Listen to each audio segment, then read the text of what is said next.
আসসালামু আলাইকুম রহমতুল্লাহ। আলহামদুলিল্লাহ ওয়াসসালাতু ওয়াসসালামু আলা রাসূলিল্লাহ ওয়া আলা আলিহি ওয়া সাহবিহি ওয়া ওয়ালা।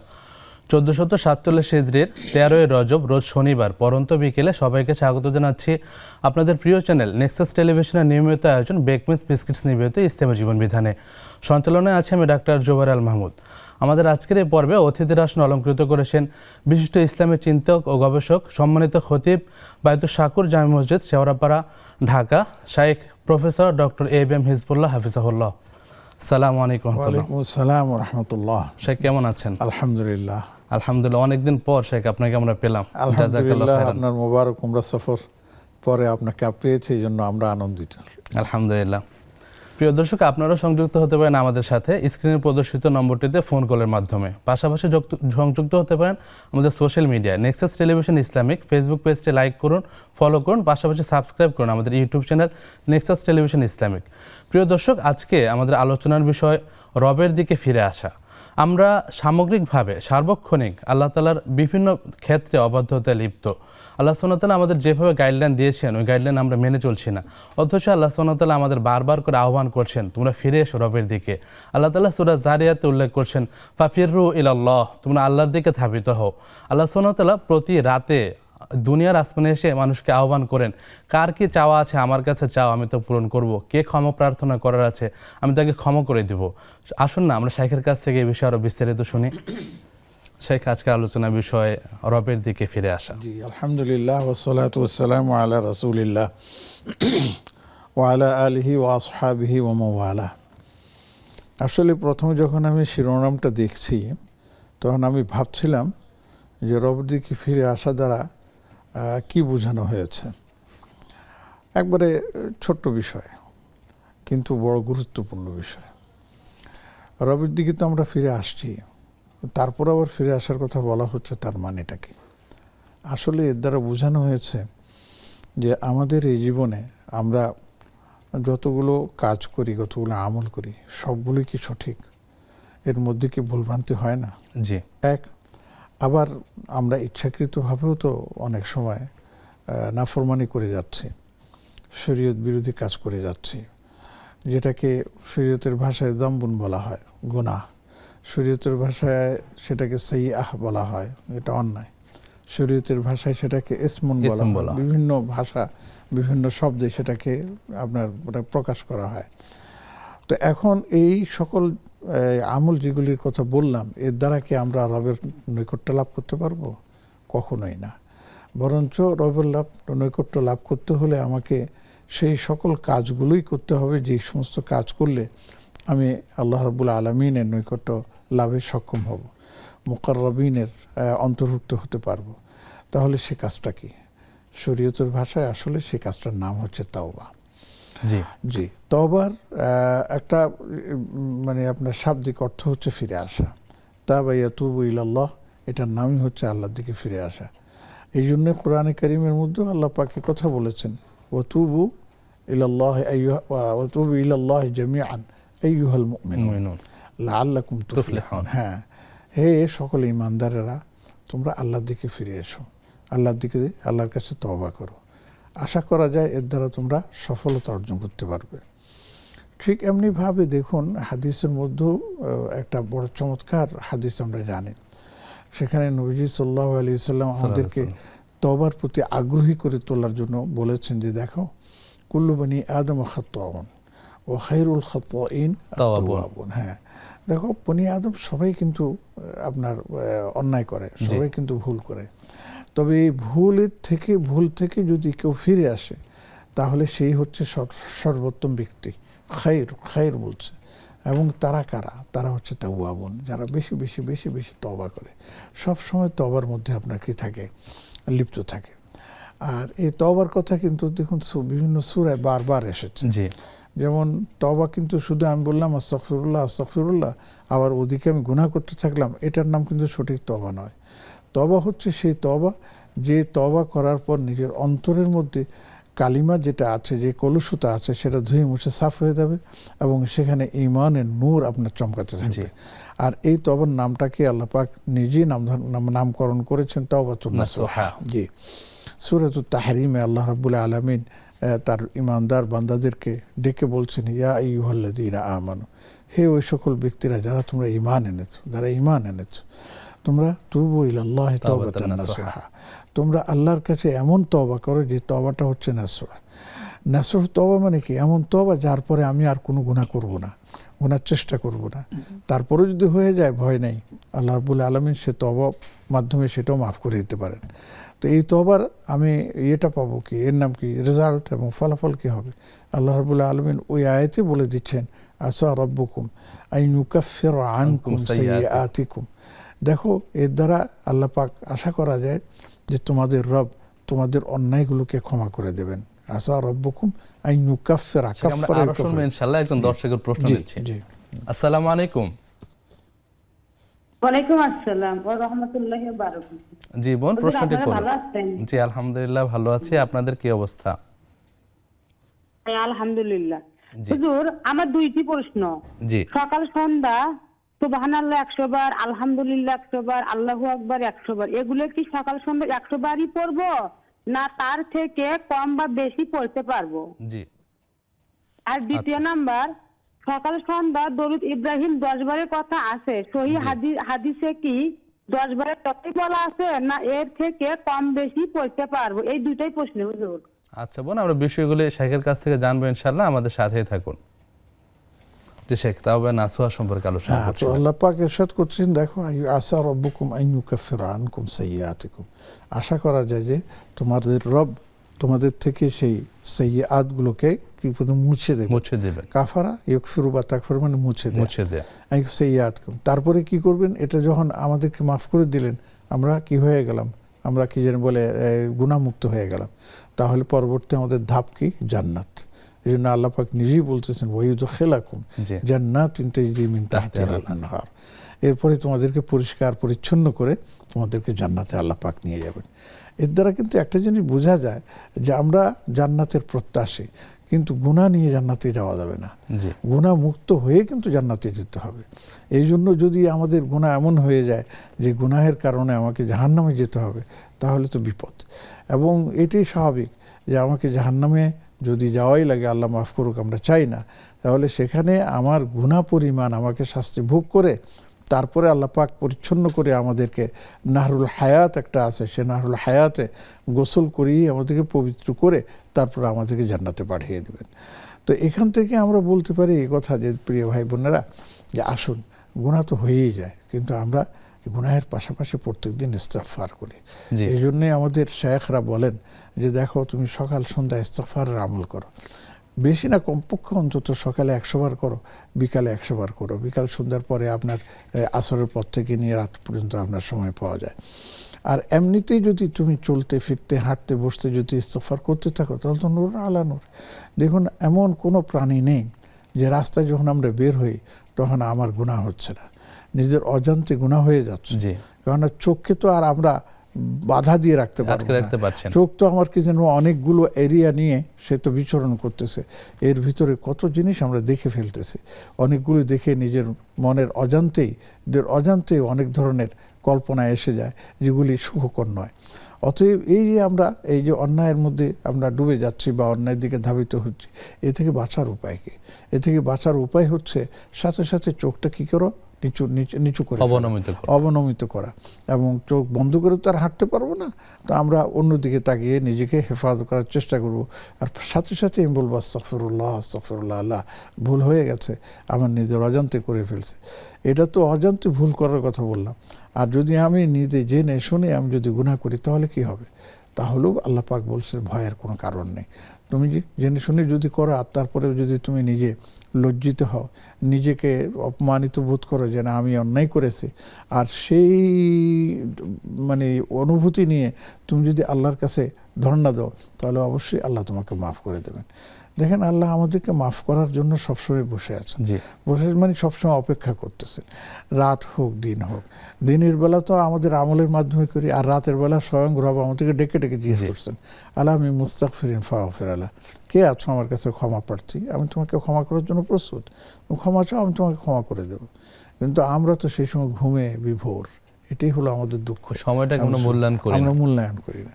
তো এই জন্য আমি আমাদের ভাই বোনরা যারা আমাদেরকে দেখছেন, আমরা সহ আমরা নিজেরাও যেন এই আমলটাকে আমরা রাত দিন 24 ঘন্টার মধ্যে রাখতে পারি, সেই তৌফিক যেন আল্লাহ আমাদেরকে দেন, সে দোয়াই করি। দেখুন ওই যে বলছিলাম, এই রাস্তাঘাটে চলার সময় কিন্তু আপনি এই জিকিরগুলো করতে পারেন, আস্তাগফিরুল্লাহ আস্তাগফিরুল্লাহ আস্তাগফিরুল্লাহ, চোখকে অবনমিত করে আপনি হাঁটতে থাকলেন, সামনে গিয়ে চলতে থাকলেন এবং মুখে আল্লাহ আপনি বললেন আস্তাগফিরুল্লাহ আস্তাগফিরুল্লাহ আস্তাগফিরুল্লাহ। এটাও তওবার একটা রূপ, এটাও তওবার একটা রূপ। দেখুন আল্লাহ পাক কোরআনে কারিমে বলেছেন যে নেক আমল করতে, নেক আমল যদি আমরা করি, সেই নেক আমলের মাধ্যমে আল্লাহ পাক আমাদেরকে গুনাহ মাফ করে দেবেন। যেমন আল কোরআনে কারিমের মধ্যে আল্লাহ পাক বলছেন ইন্নাল হাসানাত ইউযহিবুন সাইয়্যাত, হ্যাঁ, যে নেক আমলগুলো অন্যায়গুলোকে আপনাকে ধুয়ে মুছে সাফ করে দেয়, পরিষ্কার করে দেয়। এবং এটার বাস্তব উদাহরণ আমরা হাদিসের মধ্যে পাই। আল্লাহর এক বান্দা, তিনি ছিলেন, দুইটা ঘটনা আছে সেখানে, সেই দুইটা ঘটনার একটা হলো এই, সেই রাস্তা দিয়ে যাচ্ছে, হঠাৎ করে এক যুবতী নারী বা মহিলা পাশ দিয়ে যাচ্ছিল, তাকে জড়িয়ে ধরে তাকে আপনার কিস মেরে দিয়েছে। কিন্তু তারপরে তার ভয় হলো, হায় হায় আমি এটা কী করলাম, হায় হায় আমি এটা কী করলাম। সাথে সাথে তিনি নবীজি সাল্লাল্লাহু আলাইহি ওয়াসাল্লামের খিদমতে হাজির হলেন, ইয়া রাসূলুল্লাহ আমাকে পাক করেন, আমি অন্যায় করে ফেলেছি, আমি অন্যায় করে ফেলেছি। তখন নবীজি চুপচাপ, কোনো কথাই বললেন না, চুপচাপ করে বসে থাকলেন। আর সেও বসে বসে কান্না করতেছিল। এমন সময় নামাজের সময় হলো, নামাজের সময় হওয়ার পরে নামাজ পড়লেন। নামাজ পড়ার পরে তখন সবাই যার যার অবস্থানে ছিল চলে যাচ্ছে, সেও চলে যাওয়ার প্রস্তুতি নিচ্ছে। তখন তাকে বললো যে তখন নবীজি বললেন এই লোকটা কোথায়, যে একটু আগে প্রশ্ন করছে, বলছে চলে যাচ্ছে, ডাকো ডাকো ডাকো ওকে ডাকো। ডেকে নিয়ে আসছে, বলে তুমি না আমার কাছে এই প্রশ্ন করেছো? জি হ্যাঁ। শোনো, তুমি নামাজ পড়েছো আমাদের সাথে? বলছে হ্যাঁ নামাজ পড়েছি। বলছে তাই নাকি, তাহলে তোমার ওই গুনাহ মাফ হয়ে গেছে। সুবহানাল্লাহ, এই নেক আমলের সাথে ওই গুনাহ মাফ। এবং নবীজি শুনায়া দিলেন ইন্নাল হাসানাত ইউযহিবুন সাইয়্যাত, নেক আমলের মাধ্যমে বদ আমলগুলো আল্লাহ পাক ধুয়ে মুছে পরিষ্কার করে দেন। ওই সাহাবী তখন কি করলে, জিজ্ঞেস করল ইয়া রাসূলুল্লাহ এটা কি শুধু আমার জন্য? তখন না না তোমার জন্য না, আমার পুরো উম্মতের জন্য। ক্ষমতা অবারিত। জি আল্লাহ ক্ষমতার অবারিত। আমরা আরো শুনবো ইনশাআল্লাহ একটা বিরতির পর। জি প্রিয় দর্শক, উপভোগ করছেন বেকমেন্স বিস্কিটস নিবেদিত ইসলামের জীবন বিধান। সময় হলো প্রথম বিরতিতে যাবার, ফিরছি কিছুক্ষণ পর, আমাদের সাথেই থাকুন।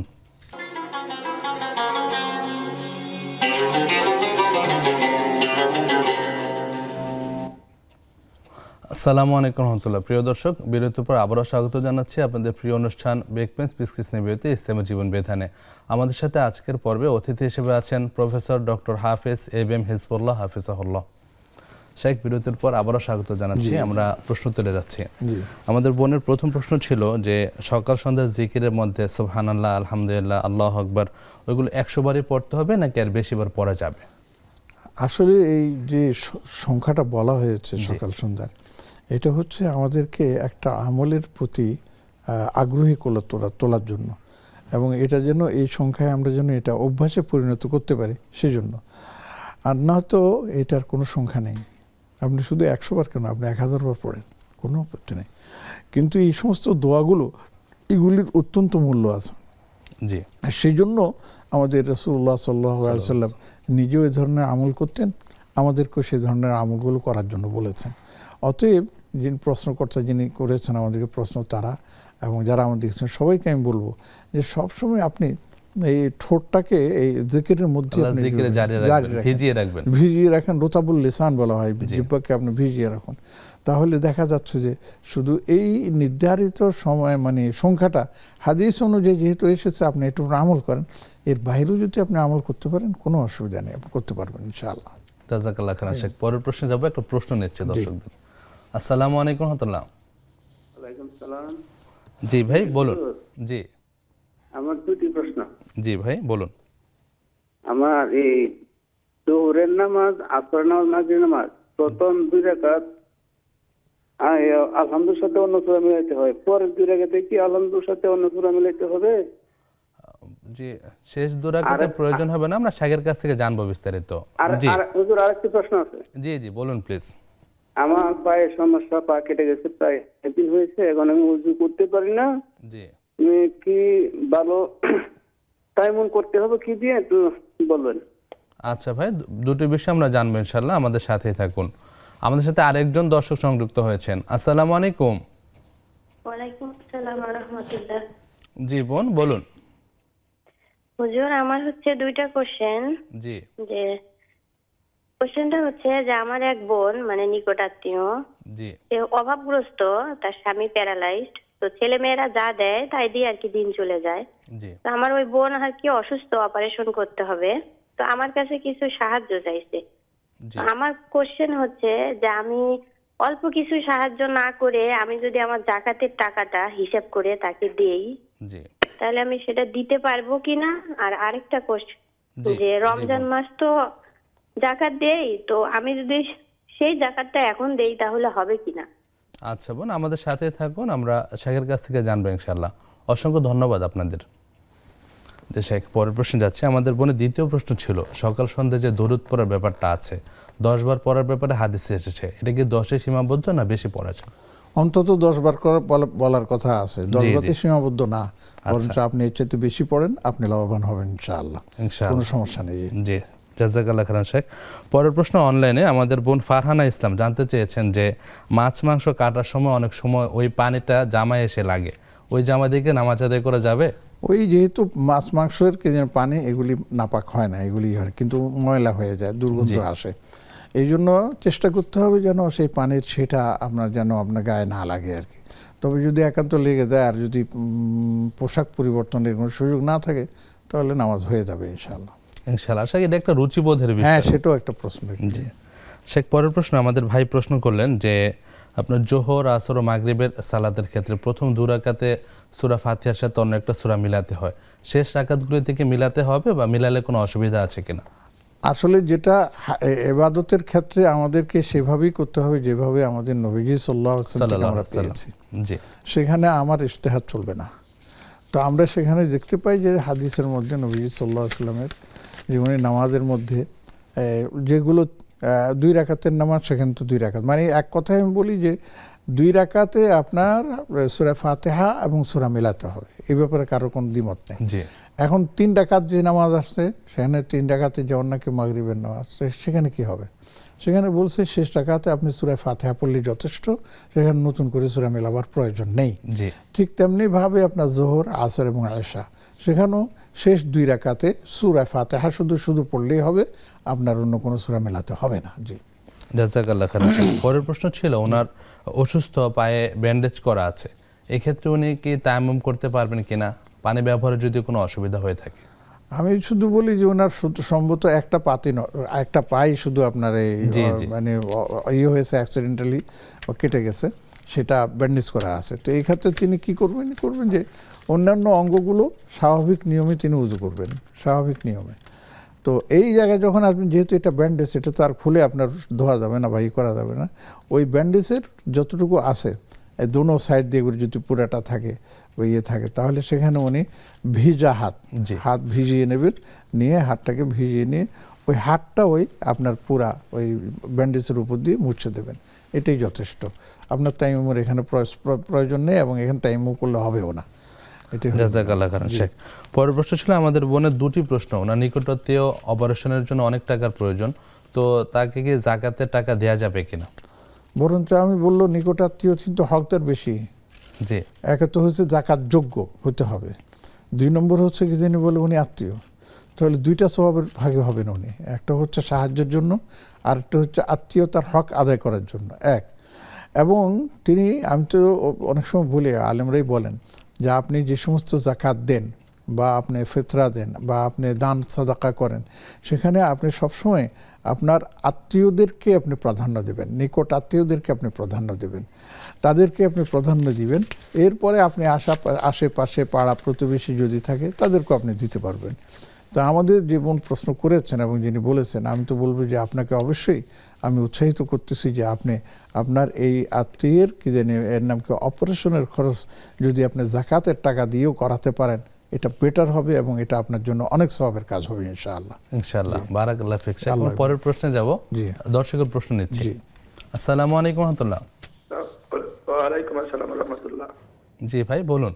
ওয়ালাইকুম আসসালাম হুজুর, আমি আব্দুল জব্বার বলছিলাম সুজানগর পাবনা থেকে। জি প্রথম প্রশ্ন হচ্ছে, শায়েখ শুনবেন অবশ্যই, যে আমরা দুই ব্যক্তি, এমন নামাজ পড়ি আর একজনের নামাজ পড়ে, দুইজনই নামাজি। জি কিন্তু মৃত্যুর ক্ষেত্রে একজন সুস্থ অবস্থায় মারা যায় আর একজন ঘরে বছরের পর বছর ঝুঁকে ঝুঁকে মরে। জি তাহলে এই সুস্থ অবস্থায় মারা গেল আর কষ্ট করলো, জি এ বিষয়ে শায়েখ জানাবেন। আর 2 নম্বর প্রশ্ন হলো বিয়ে সংক্রান্ত।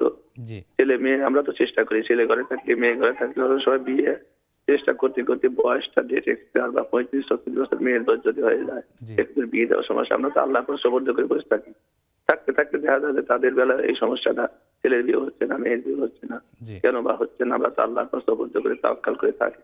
জি কি করা দরকার বা কি করলে ভালো হয় জানাবেন। ঠিক আছে ভাই, আমাদের সাথে থাকুন, আমরা শাকের কাছ থেকে জানবো ইনশাআল্লাহ।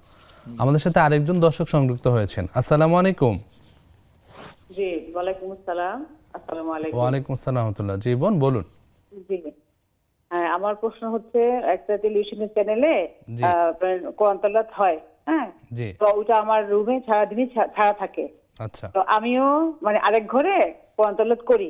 এখন কি এক্ষেত্রে কি আমাকে গুনাহ হবে কিনা, যে এই ঘরে চলতেছে কোরআন তেলাওয়াত পড়া হচ্ছে, আমি আবার নিজে পড়তেছি, এক্ষেত্রে কি আমার কোনো গুনাহ হবে কিনা? আচ্ছা বোন, বুঝতে হ্যাঁ, পেরেছি বোন। এটাই আমার প্রশ্ন।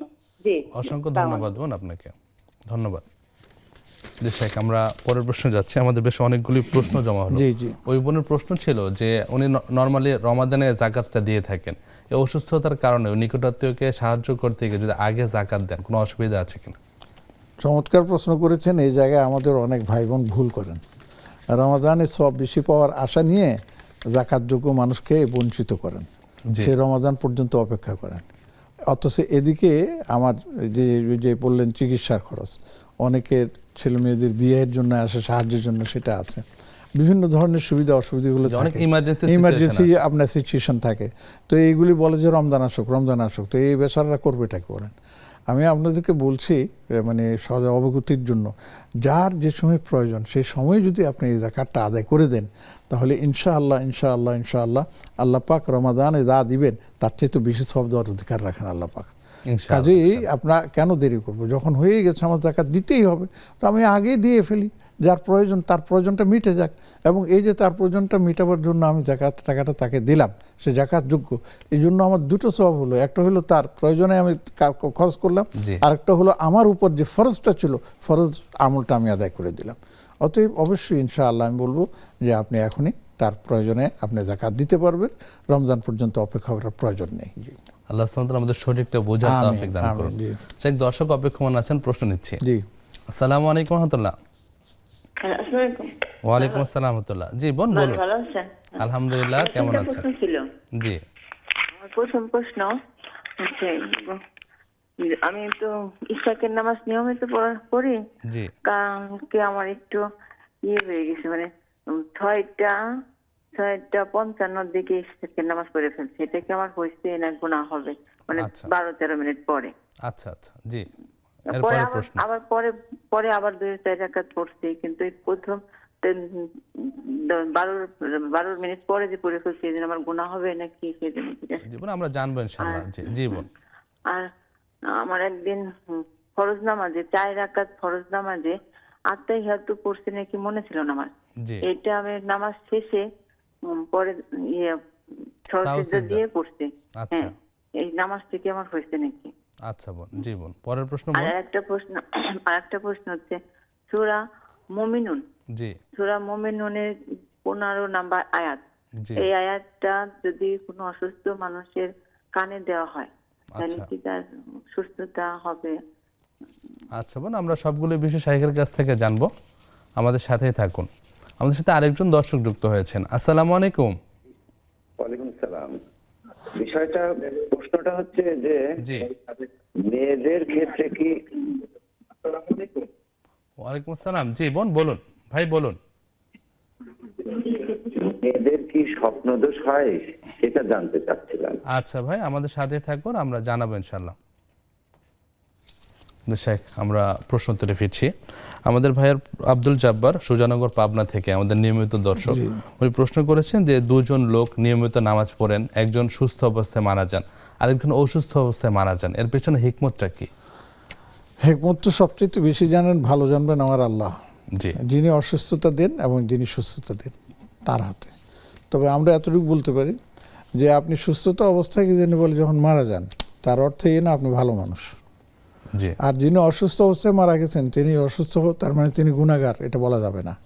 বরঞ্চ আমরা বলবো যিনি অসুস্থ অবস্থায় মারা যান তার এই অসুস্থতাই তাকে অনেক গুনাহ থেকে মুক্তি দিয়ে দেন, এবং সেই মৃত্যুর সময় তাকে আল্লাহ পাক হয়তো গুনাহমুক্ত হয়েই তার মোটটা নসিব করে দেন। আর যিনি সুস্থতার মধ্যে আছেন এটা আল্লাহর নেয়ামত, আল্লাহ তাকে সুস্থ রেখেছেন, এটাও আল্লাহর নেয়ামত, এটা আল্লাহর পক্ষ থেকে তার প্রতি একটা রিজিক আসছে এবং তাকে আল্লাহ পাক সুস্থ সাবল্য অবস্থায় রেখেছেন এবং সেই অবস্থায় আল্লাহ পাক তাকে মওত দিয়েছেন। এটা আল্লাহর পক্ষ থেকে তার প্রতি একটা নেয়ামত। দুটোটাই নেয়ামত, আমরা সেই নেয়ামতকে সামনে রেখেই অগ্রসর হব। ভিন্ন ধরনের প্রশ্ন করে খামাখা নিজের মধ্যে একটা বিভ্রান্তি সৃষ্টি করা এটা ঠিক হবে না। জি, আর সর্বোপরি আমাদের মনে রাখতে হবে দুনিয়ার জীবনটা ক্ষণস্থায়ী, এখানে যতটুকু পরীক্ষা নিরীক্ষা হোক এটা চিরস্থায়ী না। শেখ, পরের প্রশ্নে যাবার একটা বিরতির পর।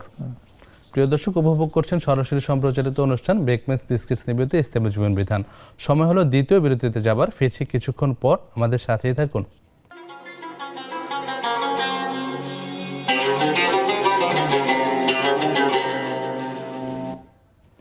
আসসালামু আলাইকুম রহমতুল্লাহ। প্রিয় দর্শক, বিরতির পর আবারও স্বাগত জানাচ্ছি আপনাদের প্রিয় অনুষ্ঠান ইসলামী জীবন বিধানে, প্রেজেন্টস বাই বেকমেস বিস্কিটস। প্রিয় দর্শক, আপনাদের যে কোনো জীবন ঘনিষ্ঠ প্রশ্ন করতে পারেন স্ক্রিনে প্রদর্শিত নম্বরটিতে ফোন কলের মাধ্যমে, অথবা কমেন্ট করতে পারেন আমাদের ফেসবুক লাইভে। শেখ, আমরা প্রশ্নোত্তরে ফিরছি। আমাদের আব্দুল জব্বার ভাইয়ের দ্বিতীয় প্রশ্ন ছিল যে ছেলে মেয়েদের ক্ষেত্রে অনেক সময় দেখা যায় বিয়ে হতে হতে লেট হয়ে যায় বা অনেক বয়স হয়ে যাচ্ছে কিন্তু বিয়ে হচ্ছে না, এক্ষেত্রে দ্রুত বিয়ে হওয়ার কোনো আমল আছে কিনা? আসলে ক্ষেত্রে আপনার দ্রুত বিয়ের জন্য আমল আছে, তবে সেই আমলটা আমার জানা নেই, আমি স্পষ্ট বলছি। এই জন্য আমি বলবো যে আপনি আপনার এলাকার যারা বিজ্ঞ আলেম আছেন তাদেরকে এই বিষয়ে জিজ্ঞেস করলে তারা বলে দিতে পারবে যে অমুকে এই আমলগুলো করেন বা উনি চিকিৎসা দেন। এটা চিকিৎসার ব্যাপার আছে আর কি, এক। আর দুই নম্বর হচ্ছে যে ছেলে মেয়েদের বিয়ের বয়স পার হয়ে যাচ্ছে, বিয়ে হচ্ছে না, এই কথাটা যেমন অনেক সত্য, কিন্তু আমাদেরও কিছু দোষ আছে। আমাদের দোষটা হলো এই যে প্রথম দিকে বিয়ের যখন বয়স হয় তাদের 18 বছর 21 20 কিছু হয়, তখন কিন্তু মেয়েদের জন্য প্রস্তাব আসতে থাকে, কিন্তু আমরা তখন অগ্রসর হই না যে মেয়ে এখন পড়াশোনা করতেছে এই সেই ইত্যাদি করে আমরা সেটাকে পিছিয়ে কঠিন করে ফেলি। ছেলেদের বেলা তো আরো কঠিন করে ফেলে, যে ছেলে কি নিজে কি যেন বলে কোনো কিছু দাঁড়াতে পারে না, বাপের হোটেলে খায়, সে বিয়ে করলে মেয়েকে খাওয়াবে কোত্থেকে? তো আমাদের প্রশ্ন, মেয়ে এখন কোথায় খায়? তখন এখানে আসলে কি একজন মেহমান আসলে মানুষ খায় না? তো এই জন্য আমাদেরও কিছুটা দোষ আছে। এই জন্য আমি বলবো যে দেখুন, বেশি বাস বিচারও আমাদের একটা হয়েছে, অমুক বাচ্চা অমুক এটা করে না, তমুক এটা করে না, এমন সেমন অনেক কিছু। তো এই জন্য শরীয়তের বিধান হচ্ছে যে বিয়ের বিষয়টাকে তোমরা সহজ করে দাও, যে যদি প্রস্তাব আসে খোঁজ খবর নাও, খোঁজ খবর নিয়ে যদি মনে করে যে হতে পারে তাহলে তোমরা বিয়ের কাজটা সমাধান করে দাও। এবং 3টা জিনিসের ক্ষেত্রে আল্লাহ রসুল বলেছেন যে তোমরা সময় হলেই সেটাকে দ্রুত করে ফেলবে, তার মধ্যে দেরি করবে না। তার মধ্যে এই বিয়ের বিষয়টাও কিন্তু একটা। কিন্তু আমরা ওই যে বিভিন্ন বাহানা দেখে দেরি করে ফেলি, দেরি করতে করতে এমন একটা পজিশনে চলে যায়, এরপরে আর ছেলেও বিয়ের জন্য আগ্রহী হয়ে ওঠে না, মেয়ের জন্য আর কোনো প্রস্তাব আসে না, তারা বিভিন্ন হারামে চলে যায়, ওটা তো আল্লাহ হেফাজত করে জড়িয়ে পড়ে। তো এই জন্য আমরা বলবো যে মোহতারাম যারা আছেন আমাদেরকে দেখছেন, ছেলে মেয়ে যদি থেকে থাকে উপযুক্ত বয়স হওয়ার সাথে সাথে তাদের বিয়ের ব্যবস্থা করে দেন। পড়াশোনা করতেছে করুক, এর ভিতরেই বিয়ে করতে পারে, পড়াশোনা কি বিয়ের বাধা হতে পারে নাকি? আমরা এটা ভুল করি কেন? এই জন্য আমি বলবো করুন, এতে দেখবেন যে আল্লাহ বরকত দিবে, পড়াশোনাতে আরও সে উজ্জীবিত হয়ে সামনের দিকে অগ্রসর হতে পারবে। আল্লাহ সুবহানাহু ওয়া তাআলা আমাদের শরীরটা বোঝার তৌফিক দান করুন। শেখ, দর্শক অপেক্ষমান আছেন, প্রশ্ন গ্রহণ করছি। আসসালামু আলাইকুম।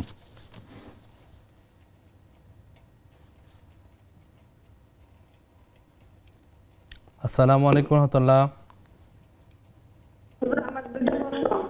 জি বোন বলুন, শুনছি।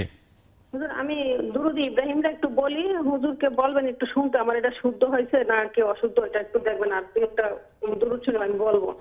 আচ্ছা, একটু দ্রুত। বিসমিল্লাহির রহমানির রহিম। আল্লাহুম্মা সাল্লি আলা মুহাম্মাদ ওয়া আলা আলি মুহাম্মাদ কামা সাল্লাইতা আলা ইব্রাহিম ওয়া আলি ইব্রাহিম ইন্নাকা হামিদুম মাজিদ। আল্লাহুম্মা বারিক আলা মুহাম্মাদ ওয়া আলা আলি মুহাম্মাদ কামা বারাকতা আলা ইব্রাহিম ওয়ালা আলি ইব্রাহিম ইন্নাকা হামিদুম মাজিদ। হুজুর আর দুটাই হুজুর দুরূদ শরীফ আমি বলি, দেখেন এগুলো সঠিক নাকি?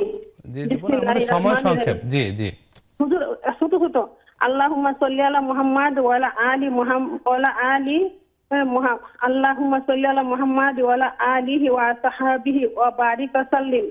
হুজুর আরেকটা হুজুর আল্লাহুম্মা সাল্লি আলা সাইয়্যিদিনা ওয়া নাবিয়িনা ওয়া শাফিয়িনা ওয়া হাবিবিনা ওয়া মাওলানা মুহাম্মদ সাল্লাল্লাহু আলাইহি ওয়া আলিহি ওয়া সাহবিহি ওয়া বারিক ওয়া সাল্লিম। আচ্ছা হুজুর এটুকু হুজুর। আর লা ইলাহা ইল্লাল্লাহু এভাবে জিকির করলে হবে নাকি, না লা ইলাহা ইল্লাল্লাহ বলতে হবে? এটুকু হুজুর। আচ্ছা বোন, আমরা প্রশ্নগুলো বুঝতে পেরেছি, আমরা শাইখের কাছ থেকে বিস্তারিত জানবো ইনশাআল্লাহ। আমাদের সাথে আরেকজন দর্শক যুক্ত হয়েছেন। আসসালামু আলাইকুম। ওয়া আলাইকুম আসসালাম ওয়া রাহমাতুল্লাহি ওয়া বারাকাতুহু। হুজুর জি বলুন আমি প্লিজ। বলতেছি মোহাম্মদ ইকরামুল হক, বামনডাঙ্গা গাইবান থেকে বলছিলাম। আচ্ছা ভাই বলুন। ভালো আছেন হুজুর আপনারা? আলহামদুলিল্লাহ আমরা ভালো আছি। আমি একটু জিনিস জানতে চাই। জি জি আলহামদুলিল্লাহ। আমার প্রশ্ন হচ্ছে, আমাদের রাসূলুল্লাহ সাল্লাল্লাহু আলাইহি সাল্লাম সৃষ্টি না করলে আল্লাহ রাব্বুল আলামিন পৃথিবী সৃষ্টি করতেন না, এই কথাটা কি হাদিস কোরআনে সম্মত কিনা? আচ্ছা, আর প্রশ্ন আছে কিনা? আর কোনো প্রশ্ন আছে ভাই? জি না একটাই প্রশ্ন হুজুর। যে অসংখ্য ধন্যবাদ, আমরা শাইখের কাছ থেকে বিস্তারিত জানবো ইনশাআল্লাহ। শাইখ আমাদের অনেকগুলো প্রশ্ন জমলো। আমাদের বোনের প্রশ্ন ছিল যে টিভি চ্যানেলে যদি কোরআন তেলাওয়াত চলে, এর পাশাপাশি যদি নিজে কোরআন তেলাওয়াত করে, এতে কোনো অসুবিধা আছে কিনা? আসলে টিভি তো কোরআন তেলাওয়াত চলছে, আবার নিচে পাশেও কোরআন তেলাওয়াত করছেন, একসাথে দুটো করা উচিত না। আমি যেটাকে প্রাধান্য দিই সেটা হচ্ছে নিজে তেলাওয়াত করাটার গুরুত্ব বেশি। জি হ্যাঁ, যদি কাজে কর্মে ব্যস্ত আছেন বা অন্য কিছু আছে বা অন্য কেউ শোনার জন্য আগ্রহ প্রকাশ করছে, সেই ক্ষেত্রে টিভি অন করে আপনি তেলাওয়াত চালু করে রাখতে পারবেন, সেটা কোনো অসুবিধা নেই। এক কথায় বলা যায় যে এককভাবে তেলাওয়াতটাই হচ্ছে উত্তম। আর যদি সম্মিলিতভাবে সবাই শোনার জন্য যদি টিভি বা অন্য কোনো সোর্সে, আমরা অনেক সময় মোবাইলও টিভি আমাদের তেলাওয়াত আছে, আমরা চালু করি, সেটা করা যেতে পারে, এটা সমস্যা নাই। জি জাযাকাল্লাহ খাইরান। শেখ পরের প্রশ্ন ছিল আরেক বোনের প্রশ্ন, যে ইশাকের সালাত উনি একটু আগে পড়ে ফেলেছেন, পরবর্তীতে আবার পড়েছেন, এতে কোনো অসুবিধা হবে কিনা? ইশরাকের সময়টা যদি আমরা জেনে নেই তাহলে কিন্তু আর সময় হবে না। ইশরাকের সময়টা হচ্ছে সূর্য ওঠার মিনিমাম 10 মিনিট, অনেকে বলছে 15 মিনিট 20 মিনিট পর্যন্ত, জি একটা মত আছে। আবার মক্কা মদিনা তো আমি দেখেছি যে 15 মিনিট তারা দেন, যে সূর্য ওঠার আমরা বলি মিনিমাম 10 মিনিট। 10 মিনিট পরে যদি আপনি ইশরাকের নামাজ পড়েন আপ টু 9:30 পর্যন্ত আপনার ইশরাকের নামাজ হয়ে যাবে। এখানে কোনো রকমের আপনার চিন্তিত হওয়ার কোনো কারণ নেই। 9:30 পরে হ্যাঁ এটা কোনো বিষয়ই না, এটা কোনো বিষয় নেই। তিনি পড়েছেন, এটি হচ্ছে তার সফলতা এবং তার নামাজ হয়ে গেছে, তো কোনো সন্দেহ নেই। জি ইনশাআল্লাহ। শেখ পরের প্রশ্ন ছিল যে ফরজ সালাতে একবার উনি আত্তাহিয়াতু ভুলে গিয়েছিলেন, পড়তে পারেন, পরবর্তীতে সাহু সিজদা দিয়ে নিয়েছেন, এক্ষেত্রে কি তার সালাত হবে? জি অবশ্যই হবে আলহামদুলিল্লাহ। যেহেতু তাশাহুদ পড়াটা হচ্ছে আপনার ওয়াজিব, এটা ফরজ নয়। নামাজের মধ্যে ফরজ বাদ গেলে নামাজ ছুটে যায়, নামাজ বাতিল হয়ে যায়, আবার নতুন করে পড়তে হয়। কিন্তু যদি আপনার এর নাম কি কোনো ওয়াজিব ছুটে যায়, তাহলে সাহু সিজদা দিলে নামাজ হয়ে যাবে। এই একটা মূলনীতি যদি জানা থাকে তাহলে আপনাদের নামাজ আদায় করতে কোনো কষ্ট হবে না ইনশাআল্লাহ। ইনশাআল্লাহ। শেখ এক ভাইয়ের প্রশ্ন ছিল যে মেয়েদের কি স্বপ্নদোষ হয়? অবশ্যই হয়। ছেলেদের যদি হতে পারে তাহলে মেয়েদের কেন হবে না? ছেলেদের যে কারণে হতে পারে মেয়েদেরও সে একই কারণে হতে পারে। এবং আমার মেমোরিতে করতেছে, কিন্তু জিনিসটাকে আমি আনতে পারছি, সম্ভবত এই সম্পর্কে একটা হাদিসও আছে। জি অতএব এটি নিয়ে প্রেশানের কিছু নেই। জি জাযাকাল্লাহ। শেখ পরের প্রশ্ন ছিল আমাদের ভাই শাফাত হোসেন, জানতে চেয়েছেন, শুনেছেন যে আলেমগণ বলেছেন শিরকের গুনাহ আল্লাহ তাআলা ক্ষমা করেন না, এবং এটাও শুনেছেন যে বান্দার হক আল্লাহ তাআলা ক্ষমা করেন না, কোন বিষয়টি ঠিক? দোনো বিষয়টাই ঠিক। শিরক অবস্থায় যদি কেউ মারা যায় তাহলে তার আর কোনো ক্ষমা নেই, কিন্তু যদি জীবনটা থাকে, জীবিত অবস্থায় শিরক করতে করতে করতে করতে দুনিয়ার আপনার বয়সের শেষ প্রান্তে এসে পৌঁছে গেছেন, এখন তার মনে হলো যে না আমি তো ভুলে আছি, আমি এখন ঈমান আনবো, আমি আল্লাহর উপরে ঈমান এনেছি, নবীজির উপরে ঈমান এনেছি, আখিরাতের উপরে ঈমান এনেছি, তার শিরক সহ সকল গুনাহ মাফ। কিন্তু জীবিত থাকা অবস্থা থেকে এটা করতে হবে, ঠিক আছে? কিন্তু জীবিত থাকা অবস্থায় তিনি শিরক করেই গেছেন এবং তার উপরে তিনি মারা গেছেন, তাহলে আর তার ক্ষমা নাই। ইন্নাল্লাহা লা ইয়াগফিরু আন ইউশরাকা বিহি ওয়া ইয়াগফিরু মা দুনা যালিকা লিমান ইয়াশা। এক। আর 2 নম্বর হচ্ছে লেনদেনের ব্যাপারটা, বান্দার হক। খরচ, জি, বান্দার হক। সে বান্দার হকটা কিন্তু আল্লাহ পাক মাফ করলে করতে পারেন, আল্লাহ সে ক্ষমতা আছে। বড় লোক কেউ যদি বলে যে আচ্ছা তোমার ঋণটা আমি পরিশোধ করে দিব, তিনি পরিশোধ করে দিতে পারেন, তাহলে আল্লাহ কেন পারবেন না? আল্লাহ পারবেন। কিন্তু আল্লাহ পাক সেটা নিজের থেকে করবেন না। আল্লাহ পাক বান্দার অবস্থা দেখবেন। আপনি পা আছে, আপনি দিচ্ছেন না, আপনি সেটাকে মেরে দিচ্ছেন, তাহলে গড়িমড়ি করছেন, তাহলে অবশ্যই এর জন্য আপনাকে ধরা খেতে হবে। এটা আল্লাহ পাক মাফ করবেন না। পরবর্তীতে আল্লাহ থেকে যদি আপনি মাফ করায় নিতে পারেন সেটা ভিন্ন কথা, সেটা আখিরাতের বিষয়। আল্লাহ আমাদেরকে হেফাজত করুক। যদি এ ধরনের ঋণ আমরা কেউ নিয়ে থাকি তাহলে আমরা যেন দ্রুত সেটা পরিশোধ করে দেই, এবং সেটাই হচ্ছে আমাদের জন্য উত্তম, এটা মনে রাখতে হবে। জি, আল্লাহ সুবহানাহু ওয়া তাআলা আমাদের বান্দার হকের ব্যাপারে সচেতন করে দিয়েছে। যে এটা আমাদের দর্শক অপেক্ষমান আছেন, শেখ প্রশ্ন নিচ্ছি। জি, আসসালামু আলাইকুম ওয়া রাহমাতুল্লাহ। আসসালামু আলাইকুম। জি বোন, শুনতে পাচ্ছি। জি, ওয়ালাইকুম আসসালাম। আমার কথাটা একটু মন দিয়ে শোনেন। হ্যাঁ, জি, একটু সময় লাগবে। জি, একটু সংক্ষিপ্ত করবেন প্লিজ, সংক্ষিপ্ত করবেন। জি, আমার একটা মেয়ে, ওর যখন 11 বছর বয়স তখন হলো স্ট্রোক করে প্যারালাইসিস হয়ে যায়। জি, প্যারালাইসিস হওয়ার পরে এমন অবস্থা, কথা বলতে পারতো না, শুধু কান্নাকাটি করতো। আবার চিকিৎসা করার পরে দ্রুতই ভালো হয়েছে। আলহামদুলিল্লাহ। এত দ্রুত লম্বা হয়েছিল তখন, মানে বোঝা, যেমন মোটা হয়ে গেছিল তেমন দ্রুত লম্বা হচ্ছিল। ওই অবস্থায় হঠাৎ একদিন এরকম বিকালবেলা, পরীক্ষার মধ্যে বিকালবেলা এরকম পড়ে যায়, ওরকম হয়ে গেছে। ডাক্তার কাছে নিয়েছে, ডাক্তার প্রথম ধরতে পারেনি যে স্ট্রোক করছে।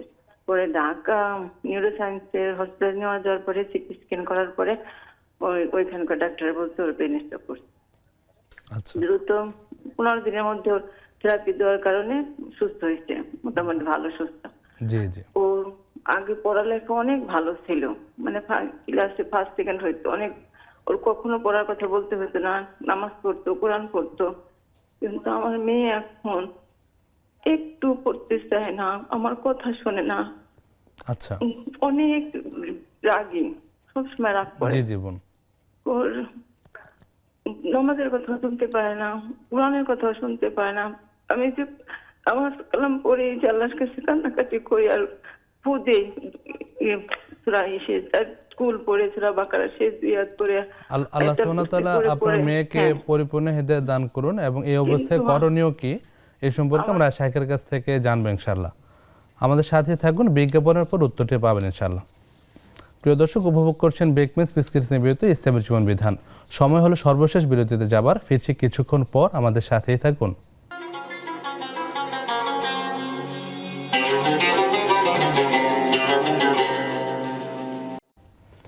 আসসালামু আলাইকুম রহমতুল্লাহ। প্রিয় দর্শক, সর্বশেষ বিরতির পর আবারও স্বাগত জানাচ্ছি আপনাদের প্রিয় অনুষ্ঠান ইসলাম জীবন বিধানে।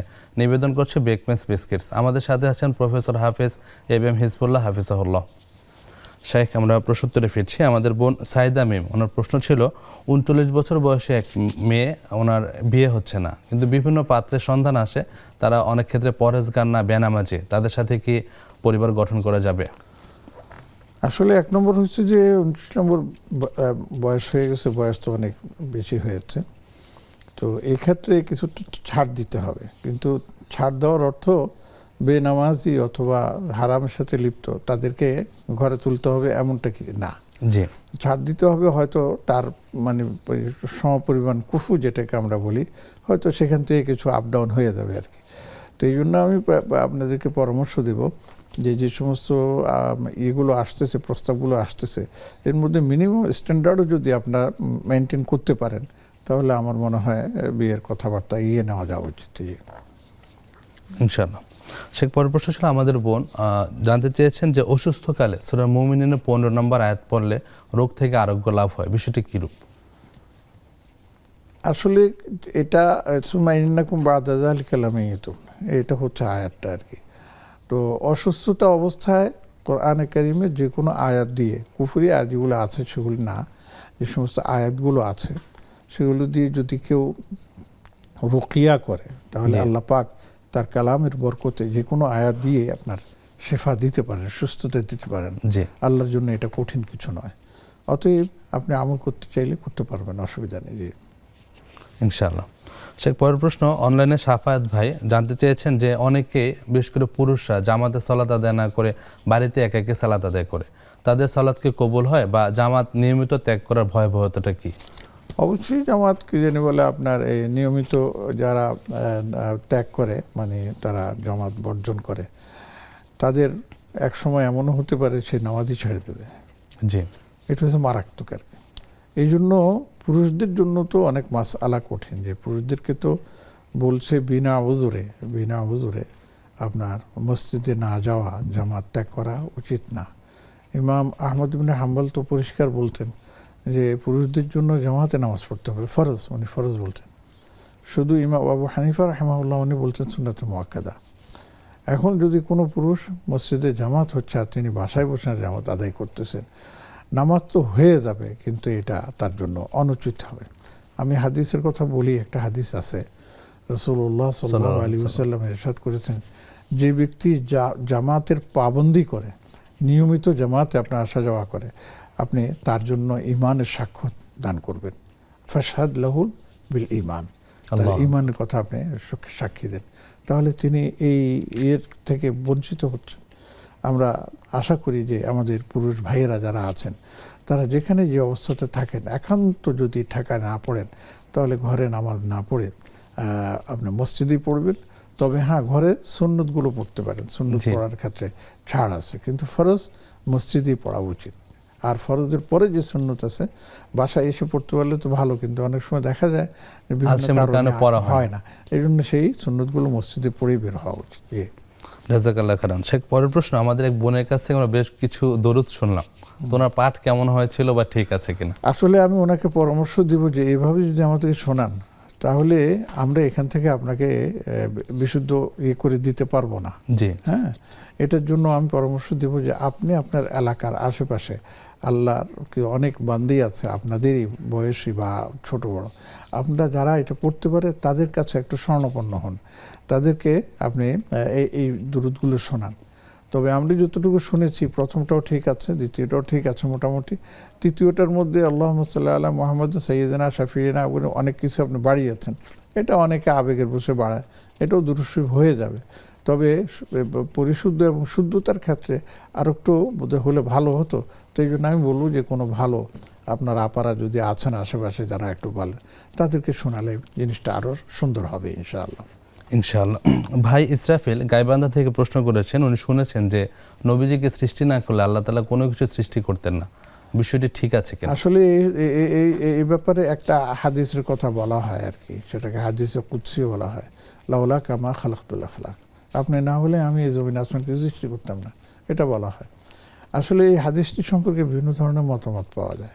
তবে একটা জিনিস আমাদের শেখরা বলেন যে আসলে নবীজির সৃষ্টির উদ্দেশ্যে দুনিয়াকে সৃষ্টি করা হয়েছে বলে এটা চাউর আছে, বলা আছে, ঠিক আছে, কিন্তু এটা কতটুকু যুক্তিসঙ্গত বা সঠিক সেটা আমাদের জানা নেই।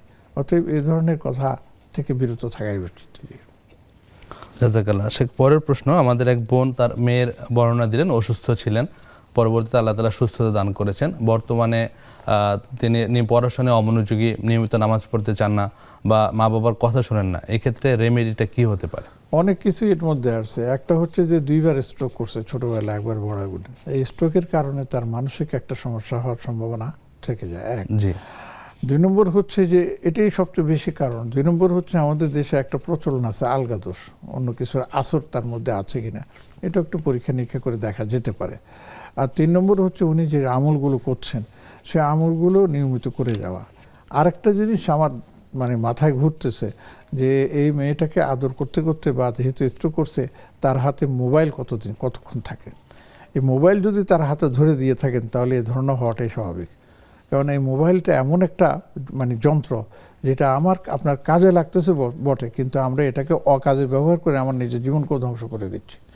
এই জন্য আমরা কি জানি বলে মোবাইল থেকে যদি সে আসক্ত হয়ে থাকে তাহলে দয়া করে খুব ছলে বলে কৌশলে আস্তে আস্তে ধীরে ধীরে, একসাথে পারবেন না, ধীরে ধীরে মোবাইল থেকে তাকে দূরে নিয়ে আসার চেষ্টা করুন, তাহলে সে আর এই ধরনের আচরণ করবে বলে আমি মনে করি না। এবং এটার বাস্তব অনেকগুলো আমরা উদাহরণ জানি এবং পেয়েছি। অতএব এটাও আমার একটা পরামর্শ থাকবে যে বিষয়টা আপনারা করেন, বিবেচনা করুন। জি, পাশাপাশি চিকিৎসকের নিয়মিত পরামর্শ নেওয়া এবং সেটা রাখতে হবে, চেকআপে যাওয়া রেগুলার। হ্যাঁ চেকআপে যেতে হবে। আপনি তো একজন ডাক্তার, এই জন্য আপনি এটা স্মরণ করিয়ে দিয়েছেন, ভালো করেছেন, যে এটা আমাদের দরকার। জি শেখ। পরের প্রশ্ন শেখ আব্দুল্লাহ জানতে চেয়েছেন যে খ্রিস্টীয় নববর্ষে কাউকে কি আমরা নববর্ষের শুভেচ্ছা জানাতে পারি কিনা? আপনি তাকে নববর্ষের শুভেচ্ছা জানানো মানেই হচ্ছে আপনি তার ধর্মকে সত্য মেনে নিচ্ছেন। এটা কি সম্ভব? এটা সম্ভব না। অতএব আমরা তাদেরকে নববর্ষের শুভেচ্ছা জানাতে হবে, এটা তো আমার শরীয়ত আমাকে অনুমোদন দেয় না। কাজে আমরা এ থেকে বিরত থাকার চেষ্টা করি। ওরা ওদেরটা করতেছে, করুক, আমাদের তাতে কিছু যায় আসে না। কিন্তু আমরা তাদেরকে এই জন্য নববর্ষের শুভেচ্ছা জানাবো। শুভেচ্ছা জানানো মানেই হলো যে তার ধর্মকে আপনি স্বীকার করে নিচ্ছেন। ইন্না লিল্লাহি ওয়া ইন্না ইলাইহি রাজিউন। এটা উচিত না। জি শেখ, প্রাসঙ্গিক একটা প্রশ্ন। আমরা অনেকে খ্রিস্টীয় বর্ষপঞ্জিতে অভ্যস্ত, আমরা যে হিজরি বর্ষপঞ্জি ফলো করছি না, এতে আমরা কোন কোন দিক থেকে ক্ষতিগ্রস্ত হচ্ছি বা এর গুরুত্বটা কি? অনেক দিক থেকে ক্ষতিগ্রস্ত হচ্ছে। আপনি যতই কি দেনে বলে গ্রেগরিয়ন বলেন আর ইংরেজি বর্ষ বলেন, আমরা সেটাকে অনুসরণ করছি, কিন্তু দুইটা জায়গায় আপনারা ধরা, আমরা ধরা। আর রমাদানটা কোন হিসেবে করি আমরা? জি, সেটাই কোনো আপনি কি যেন বলে ইংরেজি বর্ষের সাথে আমরা মিলিয়ে করতে পারবো? কোনোদিন পারবো না। সেটাকে আমার জন্য আসমানের দিকে তাকাতেই হবে, চাঁদের দিকে আমাকে তাকাতেই হবে। সেই চাঁদের কি যেন বলে উপর নির্ভর করে আমি ইংরেজি তারিখটা নির্ধারণ করি, তখন আমরা করি। কিন্তু রমজান, এক রমজান, পয়লা রমজান, দ্বিতীয় রমজান, 27 কি যেন বলে আপনার সবে কদর, লাইলাতুল কদর কীভাবে নির্ধারণ করবো আমরা? সেখানেও করতে হচ্ছে। আরেকটা হচ্ছে হজ। হজের মৌসুমে আমি কি দিন আপনার ইংরেজি বর্ষ দিয়ে আমি সেটা নির্ধারণ করতে পারবো? ইংরেজি বর্ষের সাথে এটা কোনো সম্পর্ক নেই। এটার সম্পর্ক হচ্ছে আপনার জিলকদ-জিল হজ, মুহররম থেকে আপনার জিলকদ-জিল শাওয়াল থেকে শুরু হয়ে যায়। তাহলে আমাকে ইংরেজি বর্ষ চাই। এই জন্য ওলামা ইকরাম বলেছেন যে ইংরেজি মানে হিজরি বর্ষকে আপনার কি জানি বলে ইয়ে করা, এর নাম কি হিসাবে রাখা, এটা ফরজ, এটা সুন্নত না। এটা কিন্তু ওয়াজিব না, ফরজ। এটা আপনার ইবাদতের জন্য এটা ফরজ। আপনি ইবাদত যদি এটার হিসাব না রাখেন তাহলে সেটা আপনি কীভাবে করবেন? এবং এই ফরজটা কি? ফরজে কিফায়া, যে কারণে আমরা বেঁচে গেছি, আমাদের ইসলামী ফাউন্ডেশনের দায়িত্ব পালন করতেছে। আর বিভিন্ন দেশের মধ্যে সব জায়গার মধ্যে আপনার কি জানি বলে আপনার চন্দ্র মাস নির্ধারণ করার জন্য আলাদা কমিটি আছে। এই কারণে আমরা বেঁচে গেছি, না হলে কিন্তু ধরা খেতাম আমরা। কাজেই ইংরেজি বর্ষ নয়, আমাদেরকে হিজরি বর্ষের উপরেই চলাটা উচিত ছিল। কিন্তু দুঃখজনক সারা ওয়ার্ল্ড এখন কি জানি বলে ইংরেজি বর্ষের উপর চলছে, এই জন্য আমাদেরকে সেটা চালাতে হচ্ছে, উপায় নাই। আমরা এখন জাযাকাল্লাহ খাইরান শেখ। পুরো অনুষ্ঠান জুড়ে আমরা অনেকগুলো বিষয় জানতে পারলাম, অনেকগুলো জীবন ঘনিষ্ঠ প্রশ্ন উত্তর জানলাম। আল্লাহ সুবহানাহু ওয়া তাআলা আপনার জীবনে ইলমে আমলে হায়াতে বারাকা দান করুন। আল্লাহুম্মা আমিন। আমিও আপনাদের সবার জন্য দোয়া করছি, আমি দোয়া প্রার্থনা করছি। জাযাকাল্লাহ খাইরান। প্রিয় দর্শক, দেখতে দেখতে একেবারে অনুষ্ঠানের শেষ পর্যায়ে, পরিশেষে আপনাদের সুস্থতা এবং নিরাপত্তা কামনা করে এখানে শেষ করছি। আল্লাহুম্মা সাল্লি ওয়া সাল্লিম আলা নাবিয়িনা মুহাম্মদ। সুবহানাকা আল্লাহুম্মা ওয়া বিহামদিক, আশহাদু আল্লা ইলাহা ইল্লা আনতা, আস্তাগফিরুকা ওয়া আতুবু ইলাইক। আসসালামু আলাইকুম ওয়া রাহমাতুল্লাহি ওয়া বারাকাতুহু।